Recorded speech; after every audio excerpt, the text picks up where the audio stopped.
prej praktikës që na sjell, si më thon, konteksti aktual, sociale, politik, ne vrejmë sikur ideologjitë nga njerë politike, në sisteme laike ose sekulare, provojnë që t'ju krijojnë hapësirë grupeve të marginalizuara duke shtypur të tjerat. Është një praktikë e tillë e kritikueshme nga perspektiva islame. Absolutisht, sepse nëse i referohemi Kuranit fisnik edhe vetë jetës pejgamberit e selam, edhe qësoj jetës shoqërore që u zhvillu në kohën e pejgamberit e selam, pejgamberi del në fjalimin e fundit veç tu përshëndet për kësaj bote dhe e vendos rregullin, s'ka përparësi i bardhë ndaj xhiut, as arabit ndaj jo arabit, është ajo mesazhi i lamtumirës.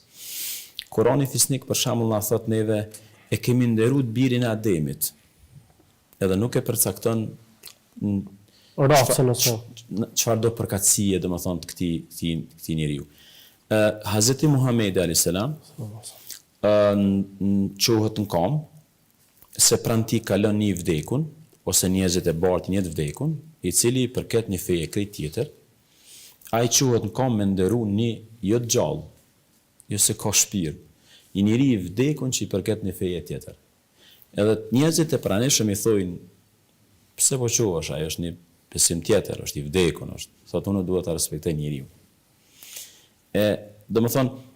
Është jashtëzakonisht e rëndësishme, sidomos kur flasim për njeriu, sidomos elementi themelor është dinjiteti.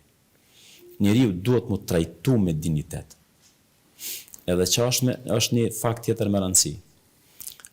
Pejgambert e Zotit që i ka dërguar Allahu në këtë botë, njëra prej misioneve të tyre është trajtimi i dinjitetshëm i njeriu. Trajtimi i dinjitetshëm madje edhe i mëkatarit. Për që ta nuk duhet mu çudit që sot vendet e zhvilluara kanë caktuar drejta edhe për atë njeri që bën krim.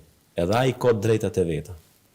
Sa do të jetë fajtor, sa do të ketë bërë gabim, edhe ai i ka drejtat caktuara që ka drejt me i gëzu pa asnjë problem. Na kena rastin kohën e pejgamberit kur dikush e fyn, mëkatarin, gjunaqarin, edhe reagon pejgamberi alayhis salam. Pse? Sepse edhe ai duhet mu trajtu dinjitetshëm.